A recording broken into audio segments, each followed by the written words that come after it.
Good morning second grade. How are you this morning students? I hope all of you are fine and full of spirit. And now before we start our lessons, it's better we sing one song. Let's sing If You're Happy. Let's sing together. If you're happy and you know it, clap your hands. If you're happy and you know it, clap your hands. If you're happy and you know it and you really want to show it, if you're happy and you know it, clap your hands. If you're happy and you know it, shout hooray, hooray! If you're happy and you know it, shout hooray, hooray! If you're happy and you know it and you really want to show it, if you're happy and you know it, shout hooray, hooray! Okay, very good. And now let's pray together. Let us pray. Dear Almighty God, thank you for your blessing until this time. Now we want to study. Please open our heart and our mind to receive the lesson well. Bless our teachers, our parents, and all of us. Forgive us for all our sin. Thank you God. Amen. Oke kids. Nah anak-anak Miss, hari ini kita sudah masuk ke buku tema 7. Jadi buku tema 6-nya kamu boleh simpan di dalam lemari, ambil buku tema 7. Bisa ya nak? Dengarkan video pembelajaran yang akan Miss berikan.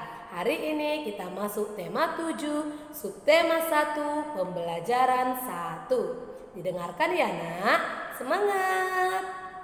Baiklah anak-anak, hari ini kita masih tema 7, subtema 4, pembelajaran 1. Dengarkan dongeng yang akan Miss bacakan yang berjudul Asal-usul Kota Surabaya. Dahulu di lautan luas sering terjadi perkelahian antara ikan hiu sura dengan buaya. Mereka berkelahi hanya karena berebut mangsa. Keduanya sama-sama kuat, sama-sama tangkas, sama-sama cerdik, sama-sama ganas, dan sama-sama rakus. Sudah berkali-kali mereka berkelahi, namun belum pernah ada yang menang ataupun yang kalah. Akhirnya mereka mengadakan kesepakatan. Aku bosan terus-menerus berkelahi buaya. Aku juga sura, apa yang harus kita lakukan agar kita tidak berkelahi lagi? Untuk mencegah perkelahian di antara kita, sebaiknya kita membagi daerah kekuasaan menjadi 2. Aku berkuasa sepenuhnya di dalam air dan harus mencari mangsa di dalam air. Sedangkan kamu berkuasa di daratan dan mangsamu harus yang berada di daratan. Sebagai batas antara daratan dan air, kita tentukan batasnya, yaitu tempat yang dicapai oleh air laut pada waktu pasang surut.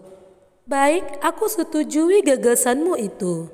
Dengan adanya pembagian wilayah kekuasaan, maka tidak ada lagi perkelahian antara sura dan baya.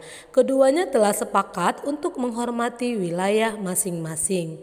Namun pada suatu hari, ikan hiu sura mencari mangsanya di sungai. Hal ini dilakukan dengan sembunyi-sembunyi agar buaya tidak mengetahui. Mula-mula hal ini memang tidak ketahuan, tetapi pada suatu hari buaya memergoki perbuatan ikan hiu sura ini. Tentu saja buaya sangat marah melihat hiu sura melanggar janjinya. Hai sura, mengapa kamu melanggar peraturan yang telah kita sepakati berdua?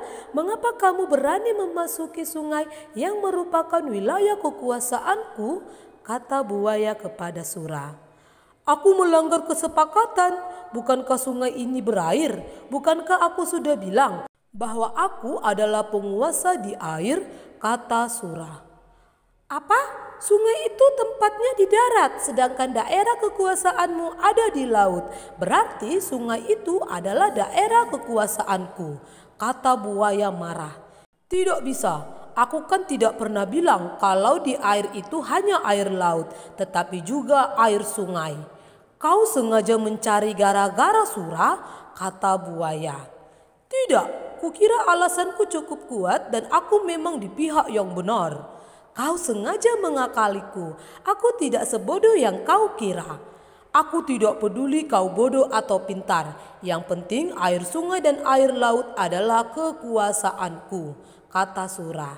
Karena tidak ada yang mau mengalah, maka pertempuran sengit antara ikan hiu sura dan buaya terjadi lagi. Pertarungan kali ini semakin seru dan dahsyat. Buaya mendapat gigitan hiu sura di pangkal ekornya sebelah kanan. Selanjutnya ekornya itu terpaksa selalu membengkok ke kiri.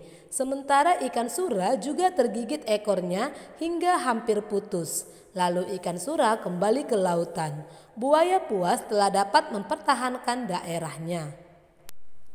Pertarungan antara ikan hiu yang bernama Sura dan buaya ini sangat berkesan di hati masyarakat Surabaya. Oleh karena itu, nama Surabaya selalu dikait-kaitkan dengan peristiwa ini. Dari peristiwa inilah kemudian dibuat lambang Surabaya, yaitu gambar ikan sura dan buaya. Jika anak-anak pernah melihat logo kota Surabaya, itu adalah gambar ikan hiu dan buaya. Selanjutnya, mari kita menjawab pertanyaan-pertanyaan di bawah ini dengan benar. Nomor 1. Mengapa Sura dan Buaya selalu bertengkar anak-anak? Jawabannya adalah karena Sura dan Buaya selalu berebut mangsa dan berebut daerah wilayah kekuasaan.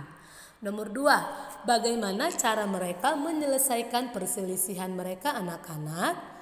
Maka jawaban yang benar adalah mereka membagi wilayah kekuasaan menjadi dua bagian sama besar. Wilayah lautan menjadi bagian Sura, sedangkan wilayah darat menjadi bagian buaya. Nomor 3, mengapa buaya sangat marah kepada Sura setelah perjanjian mereka tadi anak-anak? Maka jawabannya ialah, coba anak-anak jawab, karena Sura sudah melanggar janjinya dengan mencari mangsa di darat. Nomor 4, kisah Sura dan Buaya sering dikaitkan dengan asal-usul kota Surabaya. Nomor 5, bagaimana pendapatmu agar kita bisa hidup bersama dengan teman kita anak-anak? Agar kita bisa hidup bersama, kita harus saling menghargai, kita juga harus jujur dan mau rukun. Jadi anak-anak, hiu sura dan buaya sepakat membagi dua wilayah. Bagian laut itu wilayah Sura, bagian darat itu wilayah buaya. Coba anak-anak Miss perhatikan, ini adalah wilayah yang belum disepakati. Sedangkan gambar kedua, ini adalah wilayah yang sudah disepakati. Satu wilayah dibagi menjadi dua, maka mereka mendapat setengah-setengah. Jadi wilayah buaya adalah setengah bagian dilambangkan dengan 1/2. Wilayah hiu sura adalah setengah bagian dilambangkan juga dengan 1/2. Mari kita nyatakan gambar yang diarsir di bawah ini dalam bentuk pecahan yang tepat. Nah, perhatikan ada sebuah gambar persegi itu dibagi menjadi 4 bagian sama banyak. Satu bagian dari keempat bagian tadi dapat kita nyatakan dalam bentuk pecahan 1/4. Kemudian soal nomor 2, kamu perhatikan sebuah lingkaran dibagi menjadi berapa bagian nak? Menjadi 3, maka satu bagian dari 3 itu bernilai 1/3. Selanjutnya nomor 2, ada sebuah lingkaran kita bagi menjadi 2 bagian yang sama besar, maka nilainya adalah 1/2. Selanjutnya mari kita pasangkan gambar dengan pecahan yang sesuai. Manakah buaya setengah anak-anak? Iya, adalah gambar kedua. Sepertiga adalah gambar ketiga dan 1/4 adalah gambar pertama. Jadi setiap siswa harus mengenal makhluk lain. Siti melihat banyak hewan di kebun binatang. Setiap siswa harus menyayangi hewan. Hari ini siswa mengerjakan tugas secara berkelompok. Setiap kelompok harus bekerja sama. Tugasnya adalah membuat prakarya dengan bahan alami. Sebelum membuat prakarya, setiap kelompok menyiapkan bahannya. Bahan-bahan yang digunakan adalah tanah liat dan pewarna. Siswa membeli bahan dari pasar. Sekarang coba perhatikan kreasi buaya yang dibuat dari tanah liat. Alat dan bahan yang diperlukan adalah tanah liat secukupnya, pelumas ataupun minyak goreng, cat, alas yaitu berupa triplex ataupun lain-lain, dan yang terakhir adalah air. Langkah membuatnya sangat mudah. Yang pertama, kamu boleh siapkan bahan dan alat yang kita perlukan. Yang kedua, kamu ambil tanah liat secukupnya. Yang ketiga, kamu lenturkan tanah liat di triplex agar lentur dan mudah dibentuk. Yang keempat, kamu lumuri dengan minyak goreng supaya tidak lengket. Dan langkah keempat, mari kita bentuk bagian buaya seperti pada gambar pertama dan gambar ketujuh. Anak-anak perhatikan gambar buaya yang bisa kita bentuk supaya lebih mudah. Gambar pertama seperti ini sampai 2, 3, gambar keempat, kelima, keenam, ketujuh, dan kedelapan. Nah, setelah itu kamu rapikan dengan tangan dan lumasi minyak goreng agar tidak lengket. Lalu kamu jemurlah hasil kamu selama 1-2 hari supaya tidak pecah-pecah. Kemudian amplaslah permukaannya supaya halus dan enak saat disentuh. Langkah terakhir, kamu boleh cat sesuai dengan warna yang kamu inginkan, lalu kamu dapat keringkan. Faham anak-anak Miss? Okay kids, have you watched this video carefully? Udah ditonton kan nak video yang Miss kasih hari ini? Jika ada yang kamu kurang paham, kamu boleh tanya sama Miss Novi ataupun orang tuamu di rumah. Let's close our meeting for today with sing goodbye goodbye. Goodbye goodbye, goodbye goodbye, goodbye goodbye students.